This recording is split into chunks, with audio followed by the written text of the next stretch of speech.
You could be standing outside on a 30-degree day, jump into 30-degree water, and you're like similar. You get out, hey, dry off, put your warm clothes back on. You're not dead, but they're still going with the thing that everybody's told them, you will die if you touch the cold water.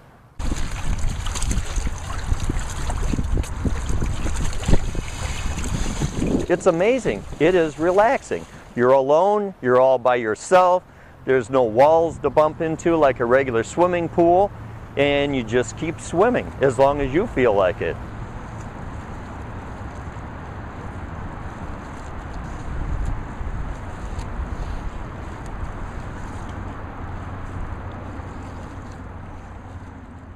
"35 years ago, I moved here from Jackson, Michigan in 1975, and because Lake Michigan was right near the house, only 25 miles away, I decided to spend all my summer days that I could down here swimming. If you've lived in a swimming pool doing laps, all you see is the same stick of gum and hair on the bottom of the pool, and you're turning around every 25 yards.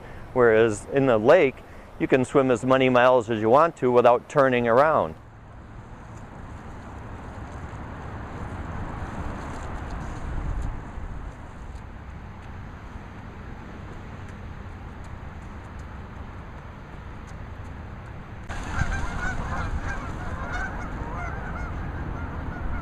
I don't consider myself a triathlete. I don't consider myself like a master swimmer.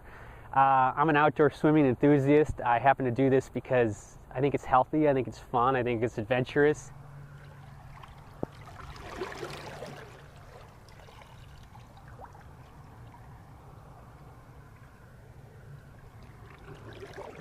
Nobody owns the lake. It's a magnificent natural resource. If you grew up around the Great Lakes and you go everywhere around here, there's so much joy. You see people swimming during the summer, during all times of year. And, to me, that's the essence of what we do. I don't care what your background is. I don't care what your ability is. There's no elitism. And I think sometimes you see that in some of these communities, whether it's swimmers or triathletes. And that's a shame because it's one of the most purest and most amazing natural things that a person can do is just swimming in the open water. We start out life, suspended in water. So it's the most blissful, natural thing that you can do. And I really want people to experience that. I think it would be great if they could.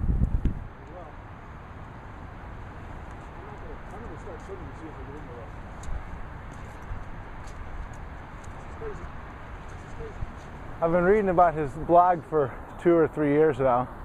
I live in Oakland, and I visit family here every Thanksgiving. And I swim with a dolphin club in San Francisco. Year round we swim in the bay, and it gets down to 48, 49 in the winter. Mostly 52 to 59. I'm glad I did it today here in Chicago. It was fun to try to do it. I wish I could have gone longer, I wish there was a hot shower in the sauna. That's the other thing, we have a hot shower in the sauna when we swim. This is crazy.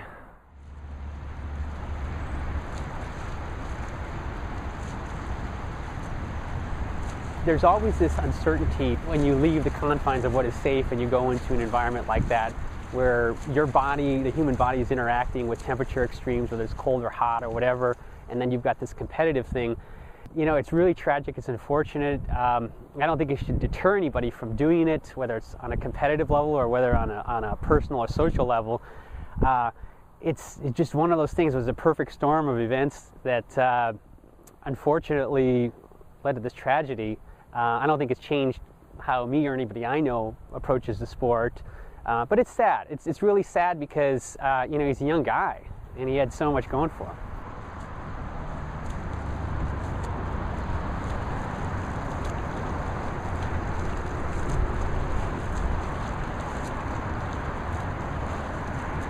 You can take lessons, you can practice, you don't have to jump in and swim a mile today. Like I tell people, swim from this ladder to that ladder, that's the length of a swimming pool.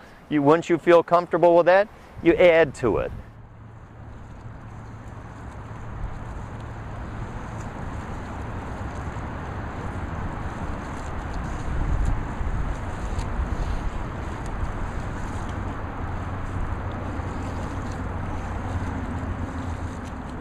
That's all it is. I've been doing it 35 years, long distance swimming, And for me, a mile swim is just kind of like you know, running out to your car in the morning. It's easy to do. So, you know, 3, 5 mile, 6 mile swim. You know, I swim until I get bored, then I get out.